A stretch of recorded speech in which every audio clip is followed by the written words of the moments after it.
नमस्कार, मैं शंभू कुमार सिंह और आप देख रहे हैं सदस्यक। ऐसा लगा मैं एक इंटरव्यू देख रहा था ट्विटर पे। अंजना ओम कश्यप जो हाथरस की जो पीड़ित है उनके भाई का इंटरव्यू कर रही है। दूसरी तरफ उसने आरोपी के आदमी को बैठा रखा और वो ऐसे मीडिया ट्रायल कर रही थी जैसे लग रहा था कि रेप का जो आरोपी है वो अंजना ओम कश्यप का रिश्तेदार है और उसको बचाने में जुटी है। एक एक करके मैं बताऊंगा। वो वीडियो मैंने देखा है, जो सवाल वो पूछ रही है। सबसे पहले अंजना ओम कश्यप पूछती है कि रेप के जो आरोपी हैं और उसके आपके बीच बातचीत होती थी, क्यों बातचीत होती थी और क्या बातचीत होती थी। आप सोचिए कि 20 साल, वो लड़का कह रहा है जो पीड़ित का भाई है कि 20 साल पहले हमारी लड़ाई हुई थी जब हमारे दादाजी थे, उसके बाद हम पड़ोस में थे, हमारी बातचीत होती थी। अब बताइए, रेप करने कोई किसी महिला का जान पहचान वाला होता है, रिश्तेदार होता है, या अगर वो महिला कहीं सड़क पे जा रही है तो कोई अननोन आदमी करता है, कोई सूडान से और तीसरे ग्रह से तो नहीं आता है रेप करने।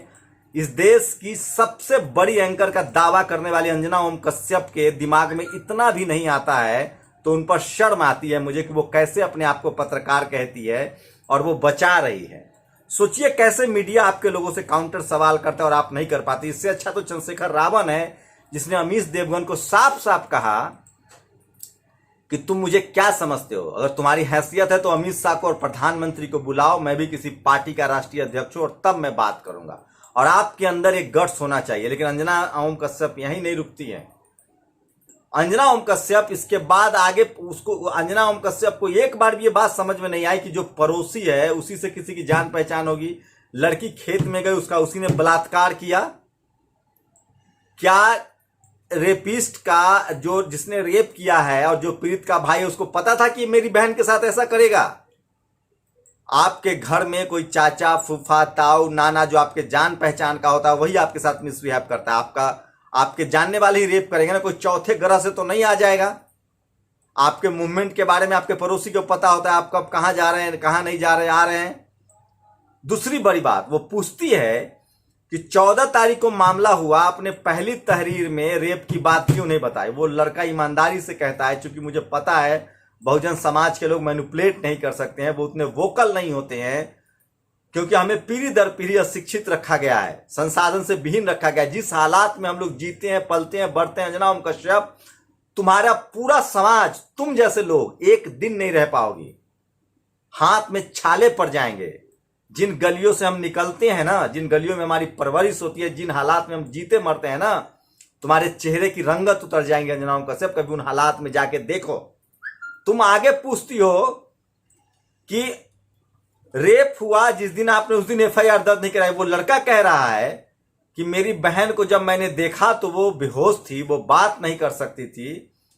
मेरी मां ने कहा, मोटरसाइकिल पर बैठा के पुलिस थाने में ले गए, जो मुझे दिखा मैंने वो पुलिस ने मुझे एक सादा कागज दिया, मैंने वो लिख के दे दिया। उसके बाद पुलिस ने कहा कि ये सीरियस है, इसको हॉस्पिटल ले जाओ। फिर हम इसको हॉस्पिटल ले गए। वहां कांस्टेबल दोनों चले गए। वहां फर्स्ट एड देने के बाद डॉक्टर ने कहा कि इसको बड़े अस्पताल में ले जाओ। जब वो बड़े अस्पताल में गई और 2 दिन बाद जब उसकी थोड़ी इलाज हुई और जब वो थोड़ी बोलने की स्थिति में हुई, तब उसने कहा कि मेरे साथ ऐसे ऐसे घटना हुई है। उसके बाद मैं 16 तारीख को ही चला गया। उसके बाद फिर अंजना सवाल करती है कि नहीं, आपने पहले ही दिन रेप का क्यों मामला दर्ज नहीं कराया। उसने कहा कि मुझे पता ही नहीं था, मेरी बहन बताने की स्थिति में नहीं थी। जब उसने 16 तारीख को बताया तब मैं जाके एसपी साहब के यहाँ गया और तब मैंने तहरीर दी। सोचिए अंजना ओम कश्यप क्या सवाल उठा रही है कि तो आपने पहले तहरीर में रेप क्यों नहीं बताया। बताइए, ऐसा इस देश में महिलाओं के साथ बलात्कार हो जाता है।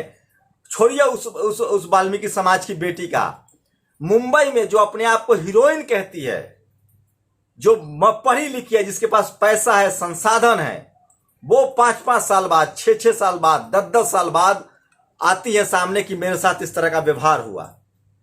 उससे तो सवाल नहीं पूछती अंजना ओम कश्यप।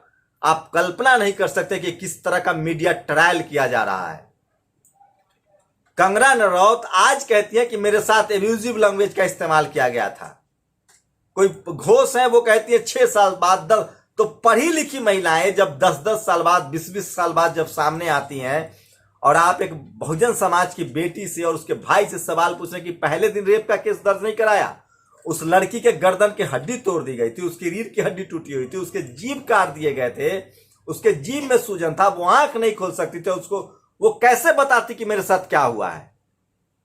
और जब 16 तारीख को जब उसकी थोड़ी हालत सुधरी, उन्होंने जब बताया, तो उनके भाई 16 तारीख को एसपी के यहां गए।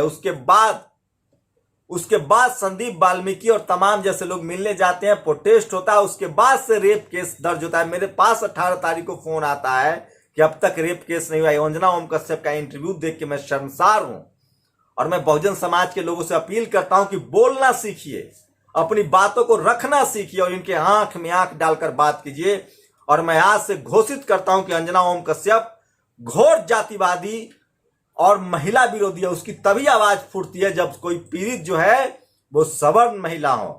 क्या उनकी औकात है कि वो योगी आदित्यनाथ से सवाल पूछ सकेंगी कि आपके यहाँ रेप क्यों हो रहा है, लॉ एंड ऑर्डर फेलियर आपकी जिम्मेदारी है?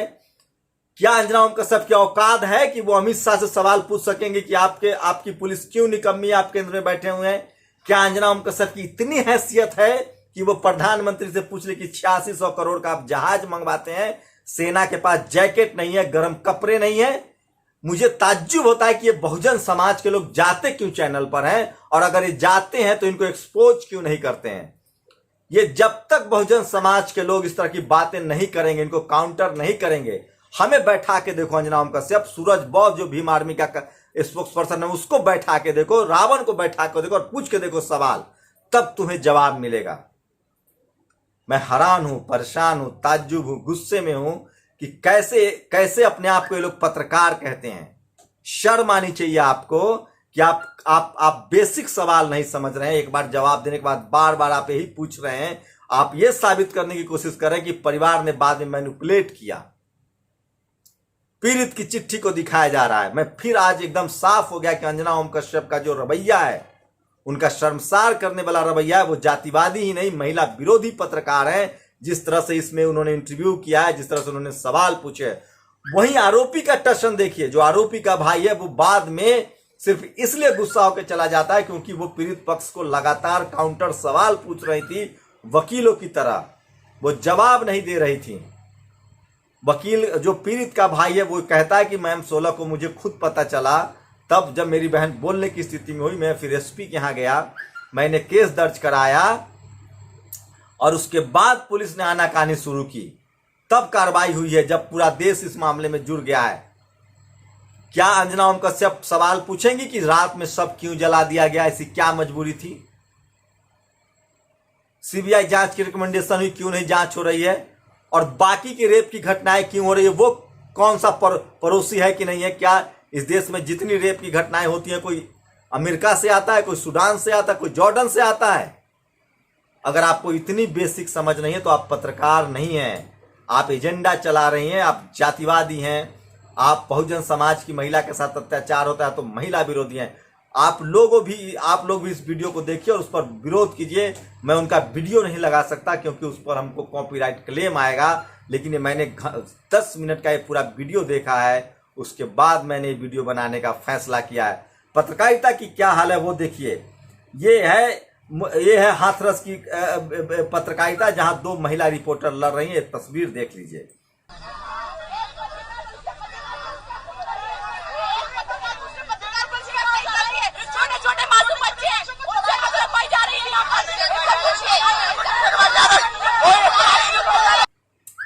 अब जाके योगी पुलिस की, जो यूपी पुलिस है, उससे पूरा सीख लेते हुए पश्चिम बंगाल की पुलिस ने देखिए किस तरह से बीजेपी कार्यकर्ताओं की ठुकाई की है।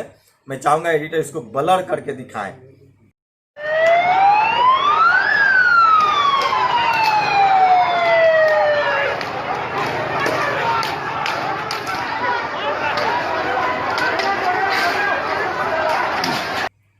गुजरात के बनासकांठा में इसी तरह की महिला आई है, जहां पुलिस अब पीड़ित की वही बदनाम करने पर तुले। गुजरात में भी महिलाओं के साथ मारपीट हुई है, ये भी ब्लर करके दिखाए। मैं कम्युनिटी गाइडलाइंस को नहीं तोड़ सकता। और अर्नब को लेकर सोचिए, अर्नब का आप कुछ नहीं कर सकते हैं। अर्नब का ऐसे बाजुए कातिल उनको कहने नहीं आता है और लोग ये मजाक उड़ा रहे हैं। मेरे साथ बोलिए, सरफरोशी की तमन्ना अब हमारे दिल में है, देखना है जोर कितना कातिल बाजुए दिल में है। देशवासियों, आपसे मेरा ये वादा है आज कि मैं सच्चाई के साथ दूंगा। तो ये तमाम खबरें हैं जो मैं आपको बता रहा था, और मैं इसीलिए बार बार कहता हूं कि बहुजन समाज के लोगों को समझना चाहिए, आपको वोकल होना पड़ेगा, आपको बातचीत करनी पड़ेगी, नहीं तो आपको मीडिया ट्रायल में इसी तरह से हराया जाएगा।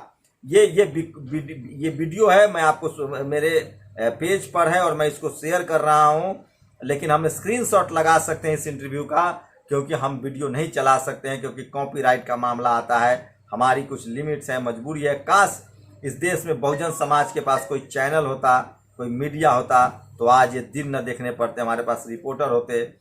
जानबूझकर इस तरह के बेईमानी की जा रही है, और आप लोग की क्या प्रतिक्रिया जो मैंने पूरी बातचीत सुनी है और वो वीडियो में सेव कर रहा हूं, जो अंजना ओम कश्यप ने जिस तरह से उन्होंने प्रताड़ित करने की कोशिश किया, मानसिक टॉर्चर किया है पीड़ित के भाई को, उस पर तो उनके खिलाफ केस दर्ज होना चाहिए कि आप इस तरह से बार बार मीडिया ट्रायल कैसे कर सकते हैं।